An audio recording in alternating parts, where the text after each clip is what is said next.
So first, for my outline, we're going to talk about adapting survey instruments. This is a huge part of my dissertation work. I created the SAVEIT framework and adapted a commonly used physical activity survey, so I'll talk you through that process, and then I'll talk a little about adapting interventions. I'll talk about the frameworks that I used, and then the application, which is when I adapted a weight loss program to be inclusive. All of this work is in people with physical disabilities, so in case I forget to say physical disabilities, I just say disability, that's just what I'm referring to there. So in case you're not familiar with the process for creating surveys, it is quite extensive, but in general, we design surveys for a specific population. Oftentimes when you read about surveys being developed, they'll say something like the food frequency questionnaire for children or for middle-aged adults. You know, there's some qualifiers there. But while we're creating these surveys, we also try to make sure that they're appropriate for various levels of education, races, ethnicities, cultures, etc. Then we make sure that they're reliable and valid in these populations. And if we want to use the survey in a population that was not originally designed for it, we have to modify it and then test it again.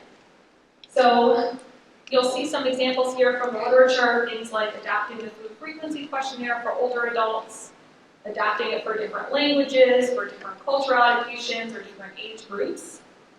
But often people with physical disabilities are not included in this process. We've heard a little bit about that from the keynote speaker this morning. But oftentimes we just use surveys that are designed for people without disabilities and take them and use them for people with disabilities, which is really not always super appropriate. So specifically when looking at physical activity surveys, we see this as a pretty big issue. Current physical activity questionnaires that are used for people without disabilities are often not applicable or appropriate.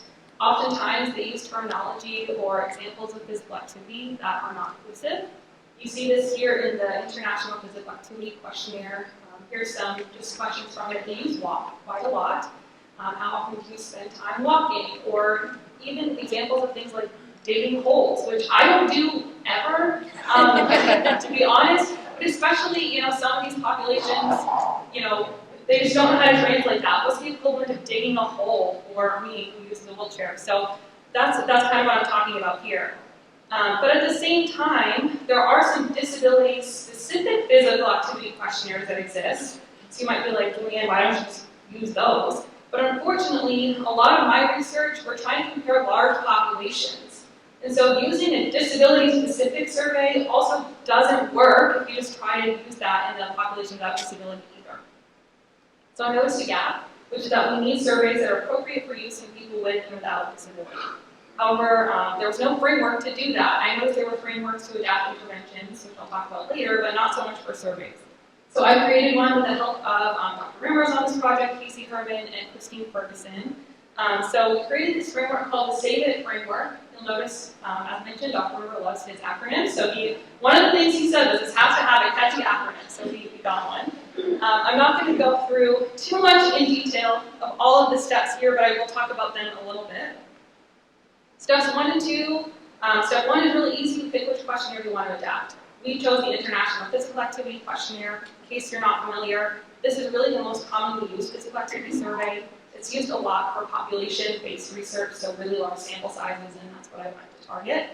Originally made for people aged 18 to 65, which is not often the target demographic that we're looking at when we're looking at people with physical disability. So that part was easy. We picked a questionnaire. And then step 2 just says adapt the questionnaire. I know that's vague, but that's intentional. Really, you want to take a look at the questionnaire and make the initial adaptations that stand out to you as really, really noticeable based on your experience. This can include things like the mode of delivery of how the questionnaire is implemented. Any sort of non-inclusive language is pretty obvious. But steps 3 and beyond is really where kind of the magic happens. Step 3, you have to verify the adaptations with experts. We just heard about the importance of including people with physical disabilities in your research related to people with physical disabilities, so this is where this comes into play. I created 2 expert panels, one being an inclusion specialist expert panel, and the second being lived experts with people with physical disabilities. I gave them the surveys, I gave them some feedback forms in order to kind of enhance the accessibility and inclusivity of these surveys. We went through the Delphi method, 2 rounds with each panel. in order to create kind of the best revised version of the IPAC that we could. So after it passed through both rounds of the Delphi method, we went ahead and did a pilot test. The purpose of this is to have a larger sample of both people with and people without disabilities looking at their survey. The reason why we want to include people with and without disabilities is because at the end of the day, that's the end target users you're trying to get in. So if you made some adaptations for inclusion purposes, but those adaptations then make it confusing for people without disabilities, you don't have a good survey either. We also wanted more eyes on it, so we had a little bit of a larger sample. Again, we completed the questionnaire as well as the feedback survey. In our pilot, we had 20 people, 60% with a physical disability. The adapted survey did demonstrate improved clarity and inclusivity. Before I get into step 5, which is where you assess the reliability and or validity of your assessment, I want to show you some of these adaptations that we made here. The purpose for showing these is to show that it's not rewriting the questionnaire, it's not like deleting the whole thing and making up new questions, it's making small changes that make it more inclusive. This makes it so the integrity of the instrument is not damaged, the types of data you're collecting aren't changed. So you'll see the original version uses the term walk, as I said. I made sure to add that identifier of including for usable wheelchair. And there's a time spent sitting section of the IPAC that just caused so many problems for a lot of people with disabilities because they didn't know how to fill out these questions. So I modified that to really look at what we're trying to measure, which is sedentary time, not necessarily sitting time, and added more explanation for what we're looking for. So that reads, if you use a wheelchair, only include inactive time or time spent completely sedentary / sitting still. This made a world of difference for inclusivity and clarity. And then last, you go through and test the tool, which is where you establish the reliability and validity. But if you're following along at home, you decide, I guess, to do this on your own, you choose the methods that are most appropriate for your instrument, so you have to read the literature there. We decided to go with test reliability, and just to show you, we have, from the literature, identified sample sizes and correlation coefficient targets. Same with convergent validity. What this is where you compare the instrument to an instrument that collects similar data. So in this case, all these versions from the literature were a language adapted IPAC with the English version of the IPAC. And then construct validity for us, that's where you compare an objective measure with your subjective measure that you're collecting in the questionnaire. So we got Garmin watches to get their step count. So you'll see our sample size for test reliability was 172, about 60% had disabilities. They completed the adapted survey, there was a time delay, and they completed the adapted survey again. Convergent and construct validity, we had 62 people in these samples. For convergent validity, they completed the adapted survey, and then, other way around. They completed the original IPAC and the adapted, and then for construct, that's where they wore the Garmin for 7 days, we got their step count, and completed the adapted IPAC. For results, I put our ranges for our correlation coefficients here. Our ranges were at least moderate to strong for all domains and significant. So, in conclusion, for the survey adaptations, the results indicate the adapted IPAC, is reliable and valid, and this aligns with current literature. This means the adapted IPAC can be used in people with and without disabilities. But to take a step back from this, the real big picture here is that you can use this framework to adapt questionnaires for inclusion without damaging the integrity of the instrument itself. And when I submitted this to various journals, it kept getting rejected, which hurt my pride, but more importantly, it strengthened my communication skills because I realized I wasn't really explaining the importance of adapted surveys. The reviewers kept saying things like, well, if the data is so similar and the convergent validity and construct validity show that it does about the same as the original instrument, why do you need to have an inclusive version? Because the data doesn't matter. But really, in my mind, it's more about does the data matter, and it's more about are people reading something that they can understand, and they know how to answer right away. Like that time spent sitting, people with physical disabilities, when we actually looked at the time that they took to take the questionnaire, when we had it be a little more confusing language of not differentiating sitting time versus sedentary, it took them longer to take the questionnaire, which could be the difference of getting the data or not getting the data when it comes to research settings. So that's kind of the importance of this. Yeah, the data can look the same, whether it's adapted or not, but you don't want someone to have a harder time taking it. Right. So now shifting gears a little bit, we're going to talk about adapting interventions. This is also something I did during my dissertation work. But before we talk about the intervention I adapted, it is a weight loss intervention, so I want to talk a little about disability and obesity. We saw earlier, I'm so sorry, I forget whose slide had this, but people with physical disabilities are higher risk for having obesity. And the reason why that matters is because for some people, having a physical disability and obesity is linked to a lot of negative health consequences. You see higher risk for things like hypertension, high cholesterol, diabetes, infections, etc. This graph here is from a pretty large sample size. I had about 1,500 people, all with physical disability. And when they looked at those with obesity versus of a normal weight status, they found that those with obesity had poorer sleep, more pain, higher levels of fatigue, lower social role satisfaction, and lower physical function. This isn't to say that every single person with a physical disability and obesity needs to get treatment, but it's just to say that obesity can lead to some negative health outcomes, and weight loss is shown to improve these. When I looked in the literature about weight loss research in people with physical disabilities, I noticed a couple of key things. One is that most weight loss research excludes those with physical disabilities. So they have in the consent form something along the lines of, if you have any condition that would make it unsafe for you to participate, we'll exclude you. And that type of language is extremely vague and can lead to people just excluding for no scientific basis, as we've seen before. So there's not a lot of studies that include people with physical disabilities in general. Two, most weight loss programs are not accessible, and they present barriers which prevent participation. The key elements to most weight loss programs are something like modifying your diet, increasing physical activity, regular self-monitoring of weight and food logs, and all that kind of stuff. Every single one of those presents barriers. People oftentimes don't have access to healthy foods. They don't have the funds to spend on healthy foods. Maybe they need accessible cooking equipment or physical activity equipment, and that's just not realistic. Three, current studies or programs that include people with disabilities often exclude those with higher support needs. So I read a couple of studies that say they include people with physical disabilities, but anyone who used a mobility device was excluded, which, sure, that can help a certain population, but from a generalizability standpoint and really who we're supposed to be targeting, that's not incredibly helpful. So at the end of the day, I only found 3 papers that included people with physical disabilities at various levels. And the weight loss we were seeing in them was much lower than what we see for weight loss programs in people without disabilities. Somewhere between 1% and 7%. So that was a problem for me. This, I think, is a quote from Dr. Rimmer himself. It's in the grades paper about adapting interventions and programs. But really, when I thought about this, I thought about how come we are not using existing programs that we know are really effective in people with physical disabilities. In these weight loss studies, I noticed that a lot of them are using kind of like watered down versions of weight loss interventions with maybe not the best evidence base, which is great that there's a program out there, but if they're not the best evidence, why are we using them in general? So this quotation says, adapting evidence-based strategies or programs established on people without disabilities or people with disabilities holds strong potential for accelerating use of existing and new evidence-based findings in this underrepresented population. So I thought to do just that. Why don't we use something that we know works, modify it to be inclusive, and roll it out?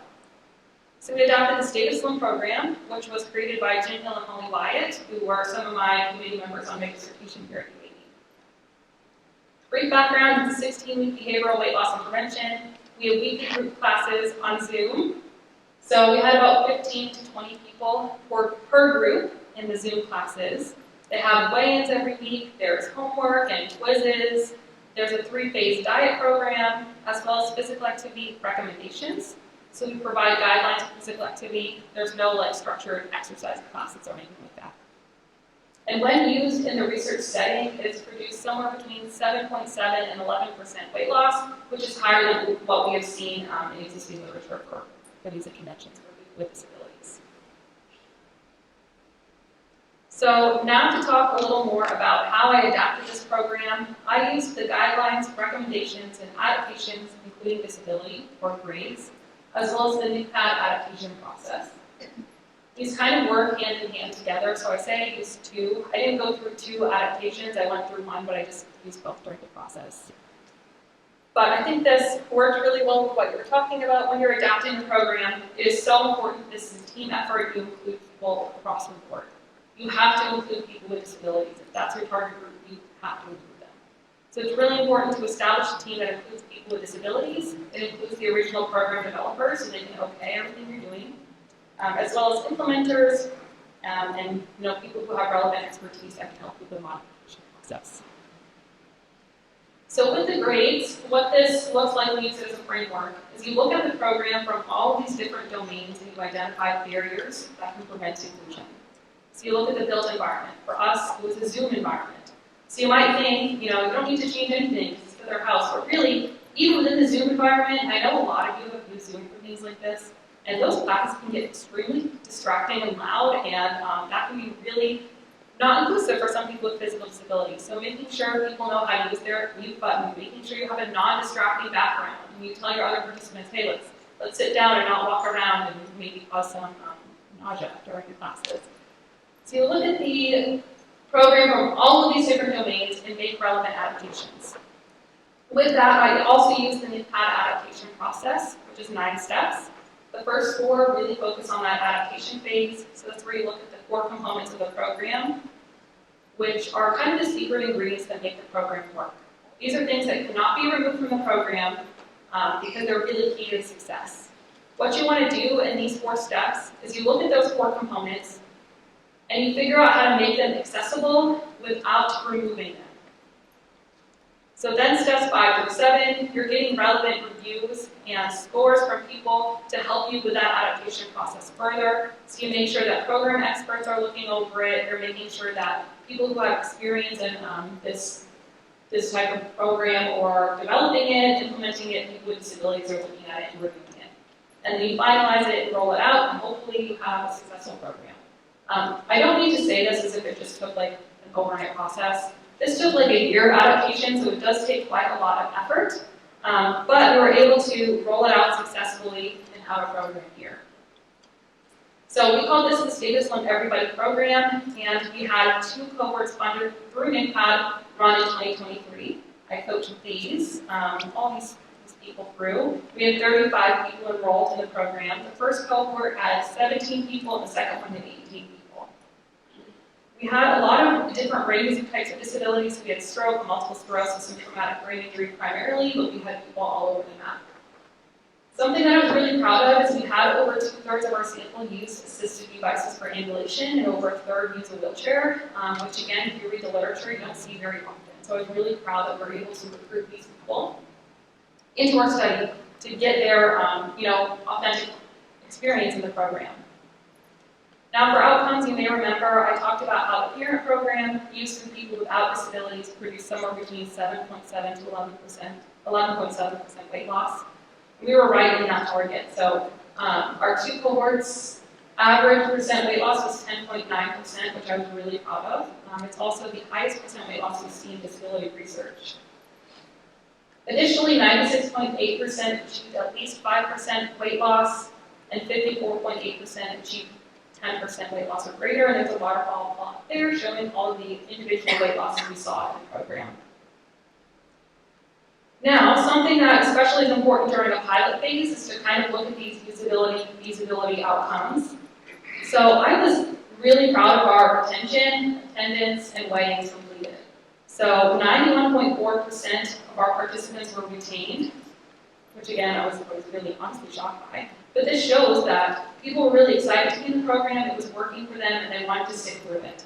All of the people who dropped out either in week 1 or week 2 of the program, just for your knowledge. Our session attendance was really great, 92%, so people were showing up and they were loving it. 98.6% of our weigh-ins were completed. This was a huge barrier to overcome in the adaptation process because we had a lot of wheelchair users, so we were able to figure out a way to get them weighed every week. Our food log completion rate is not that good. If you ever work with food logs, you know this is pretty typical. People don't like doing that, which is okay. And then for satisfaction, you'll see that people really did like the program. These were ranked on a scale of 1 to 5, being 5 like, I love it, 1 being, I hate it. So really, our scores were really great overall, and they liked the different elements of the program. I do want to talk a little bit more about this 4.2. That was the lowest score for the program's appropriate severe disability. While you might look at that score and be like, that's a pretty good score overall, we did have one person rank it at 2 out of 5. So just to be completely transparent, this is in the first cohort. Someone shared with me after the program that they had a cognitive disability that coincided with their physical disability. And you might notice I talk kind of fast and go over things pretty quickly. So this became a barrier for them when I was trying to teach them information to go over it in class. They were like, Julianne, slow the heck down, I don't understand what you're saying, and it's really hard for me. So then for the second cohort, I created supplemental content videos that I posted so they could like rewind, listen to me on slower speed, and it worked out really well for the next cohort. So again, this is iterative. That just goes to show that you can't just adapt it once and be perfect. All in a day, you have to listen to your participants throughout. So in conclusion, for program adaptations, adapting existing programs that are really effective in populations without disability or people with disability can create great programs. There's no reason not to use the best evidence-based in this population. And it also creates opportunities for the underserved. I have a note on need here. I just want to share that we had an overwhelming amount of people want to be a part of this program. I first asked Amy Whitten, who is somewhere maybe, to send out a recruitment email to past mentor participants, which is another program we have at INPAD, and I was like, I don't know if anyone's going to want to do it. We sent it out to 200 people, and within 4 hours or less, I had over 65 people email me saying, please let me in. We only had spots for 15, which I then increased to 16, and then 17, and then 18. But it just goes to show that people really want to be a part of this program. We're still not having any issues getting people enrolled. This just shows that people have been waiting for this. So final thoughts, this just shows the potential for inclusion science we've already talked about, both adaptive surveys and programs. Also an impact on participant relationships. So I just want to say that it matters. When you make something that's inclusive, people see it, they respond well to it, it does matter to them to see that they were thought of during this adaptation process. We still have a really long way to go. This really is just the beginning. And this is kind of a thought that I have. I don't know if it's appropriate to say, but I think that research in health promotion for people with disabilities should not exclusively be the responsibility of disability researchers, whatever that means. I don't think that only people who do disability research should be including people with disabilities in their studies. So my acknowledgements here, my funding, my collaborators, and my participants, of course, so thank you all. And I'll take any questions, I guess, the first time.